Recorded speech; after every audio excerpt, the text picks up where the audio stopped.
Cari masalah.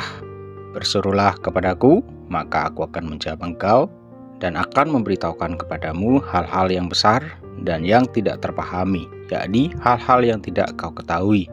Yeremia 33 ayat 3. Dalam sebuah conference anak-anak remaja yang banyak dihadiri oleh generasi Z, salah seorang pembicara berkata bahwa hobinya adalah cari masalah. Tetapi dalam hal ini bukan berarti cari masalah sebagai troublemaker, pengacau, atau suka bikin onar. Cari masalah yang dimaksud adalah mencari masalah untuk diselesaikan. Kebanyakan dari kita ketika diperhadapkan dengan masalah cenderung untuk lari, menghindar, atau lebih cari aman. Kalaupun ada masalah, carinya masalah yang mudah agar gampang dihadapi. Sebuah penelitian menuliskan bahwa salah satu kekurangan generasi Z adalah menyukai hal-hal yang instan dan kurang menghargai proses. Tidak hanya pada generasi Z saja, mungkin hal ini juga terjadi dalam kehidupan kita. Sebagai anak-anak Tuhan, kita dipanggil sebagai problem solver atau pemecah masalah, sebagai bukti bahwa kita memiliki Allah yang besar dan hidup. Kita dipanggil sebagai lebih dari pemenang. Oleh sebab itu, jangan mudah menyerah saat berhadapan dengan masalah.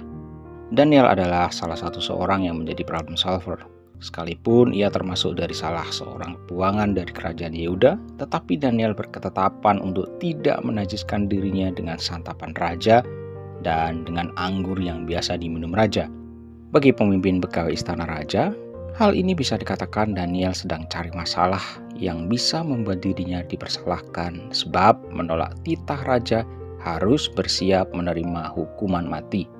Daniel memberikan solusi dan berkata kepada penjenang yang telah diangkat oleh pemimpin pegawai istana untuk mengadakan percobaan selama 10 hari, biarlah diberikan sayur untuk dimakan dan air untuk diminum, dan bandingkan perawakan Daniel dengan perawakan orang-orang muda yang makan dari santapan raja. Ketika Daniel berketetapan untuk tidak menajiskan dirinya, hal ini mendatangkan kasih karunia Tuhan dalam hidupnya, sehingga Daniel diberikan karunia-karunia untuk memecahkan perkara-perkara sulit yang tidak dapat dilakukan oleh orang lain. Bahkan Daniel diangkat menjadi kepala atas orang-orang arif bijaksana untuk menjadi penasihat raja.